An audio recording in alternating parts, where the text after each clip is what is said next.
Des blancs enduisent des noirs de l'huile de cochon fondue, ce qui rend leur peau d'un noir éclatant et frais. Ces noirs, d'apparence si attrayante, deviennent des objets de convoitise pour les acheteurs blancs. C'est ainsi que, comme des marchands, 9 esclaves sont capturés.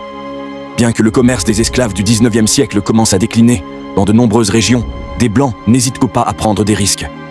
Pour 2 barils de vin et 25 fusils, un chef tribal est prêt à vendre des centaines de noirs comme marchandises au capitaine du bateau blanc, y compris des enfants de moins de 3 ans. Les noirs sont ensuite vendus en Amérique comme esclaves. Leur unique moyen de regagner la liberté consiste à ouvrir leurs chaînes et à tuer les blancs avant que le bateau ne fasse escale, afin de prendre le contrôle du navire et de retourner en Afrique. Cependant, les blancs ont prévu cela.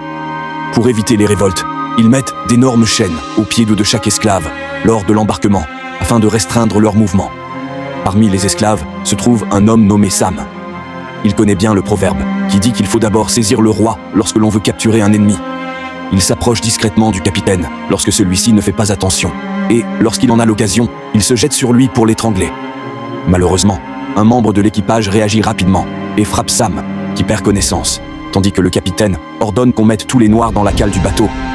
Les conditions dans la cale sont extrêmement difficiles, avec des centaines de noirs entassés, les rendant presque incapables de bouger. Sam ne veut pas rester inactif et commence à convaincre les autres de s'unir pour tuer tous les blancs à bord et échapper à leur destin de marchandises. Certains doutent de cette approche, soulignant que les blancs sont armés, tandis qu'eux ne sont que des fermiers qui n'ont jamais combattu. Mais Sam n'est pas inquiet. Le nombre de noirs est bien supérieur à celui des blancs, et dans une vraie bataille, tout reste à voir. Il persuade quelques-uns de commencer une grève de la faim le lendemain. Le capitaine, apprenant cela, se rend sur place pour voir ce qui se passe. Il tend de la nourriture à Sam, qui refuse de la prendre.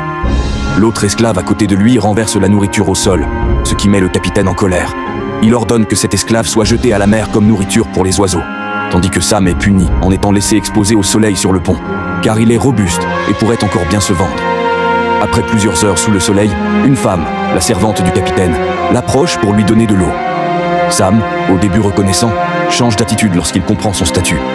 Il l'accuse de manquer de compassion et la menace de la punir si elle ne se retire pas. Mais la passion de Sam l'emporte et il lui crache au visage pour qu'elle parte. De retour dans la cale, il continue à encourager les autres esclaves à se révolter. Avec les chaînes aux pieds, il propose que, lors de la distribution de la nourriture le lendemain, une personne se cache pour voler les clés des cadenas pendant que les blancs dorment. Malheureusement, la réalité est cruelle. Au moment où il se prépare à sortir pour chercher les clés, un grand pied de taille 48 apparaît devant lui. Sam est alors pendu sur le champ.